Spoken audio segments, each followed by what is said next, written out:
good day of work today. Started the implementation of the Fresno State game plan. I thought that went well. Certainly, when you do it for the first time, there's going to be some things to clean up, but I think it gives you a little bit of an energy boost when you move away from just scrimmaging and playing against each other to actually seeing the opponent on the other side. And we're excited. The game's about 8 days out, so we're excited and not quite ready to go yet, but we will be. Are you concerned at all about their tempo on offense? I don't think so. I think we've played teams that have tried to play at a very high tempo, so it's not something that we're not used to. I think probably the biggest challenge is going to be for the younger players who have not had the exposure to that type of thing, and certainly on the road, first game, under the lights, hostile environment. Those are the guys you got to really make sure get enough reps during the week so that they're comfortable by game time. What's the toughest part of the Fresno State offense to prepare for this week?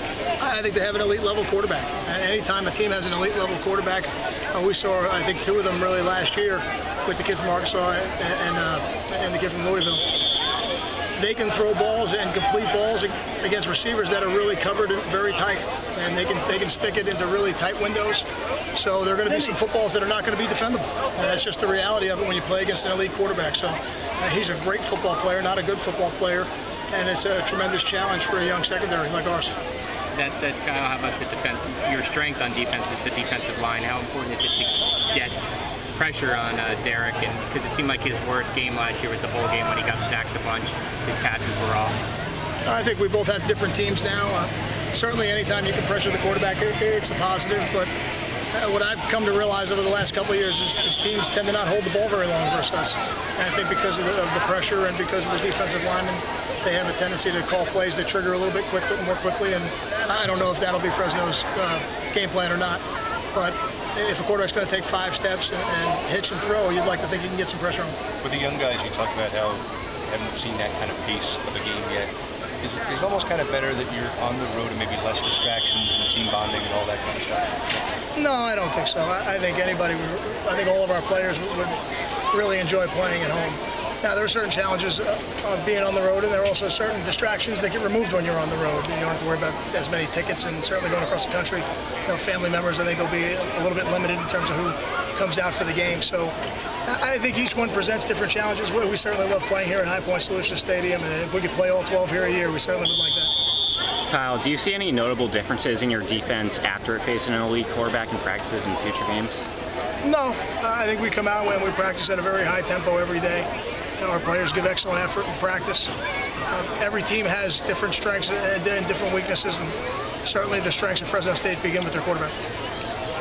I guess they lost a pretty good running back from last year. Do you expect them to keep the ball in Carr's hands, to more so than you normally would with a quarterback to try and beat you? It might be your tendency to think that, but I don't know how they perceive us. I don't know what their game plan is going to be. It's hard for me to tell what they're going to try to do. But I do believe that when you have a talented quarterback and a talented receiver corps like they do, you want to give them enough at-bats. You want to give them enough opportunities to make plays in the game.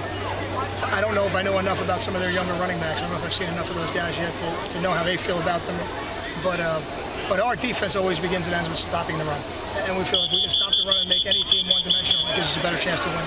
Defensively, what have you seen from Fresno so far when you prepare for them? Very multiple, play very hard, a really extensive blitz package. And they're not that dissimilar to us in how they want to play the game. They want to create TFLs and negative plays for your offense. It'll be a good challenge for our offensive line. Rallying point all at a BCS school is a heavy underdog at a non-BCS school? I don't really pay much attention to that. I wouldn't say it was insulting. I was just saying, is it a rallying point? I'm not insulted by it because I don't really pay attention to it week to week. I don't think the players do. It's not something we talk about. I know this. They've got an excellent football team. They've got a very hostile environment, and it'll be a great challenge for us that we're looking forward to go out to Fresno and give our best attempt to be 1-0. Kyle, you give much thought to the heat out there? I know it's a night game and everything. Have you thought much about the impact of that? I think you always think about the potential conditions you can play the game in, but we've done enough things in training camp, and we'll do enough things before we go out there to make sure we challenge our players. It's really more mental than anything else. We're in very good condition, very good shape. I really like the tempo we practice at. And like I said, we'll do enough things. We've already started between now and when we fly out there next Tuesday to make sure we're ready to go. Have you tried to replicate their tempo in practice? You have to. Yeah, you have to do that. And every team, I think, has a 2-minute pace that they like to play the game at. And for us, we'll spend a little bit more time maybe doing that than some other weeks, and just knowing that that's something that they like to do. One up being part.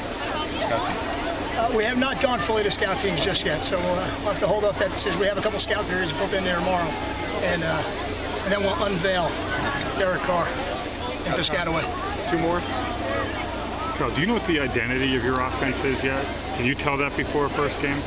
I think our offense, the identity has not changed. You know, just like on defense, we're going to always stop the run first, and that's going to be the focal point of what we do. On offense, it's always going to be about the run game first, and then force people to put more in the box than maybe they want to. And that's going to create the one-on-ones for guys like Brandon Coleman, Karan Pratt, Leonte Carew, Ruhan Beal, etc. You know, to give them chances to make big plays in the game.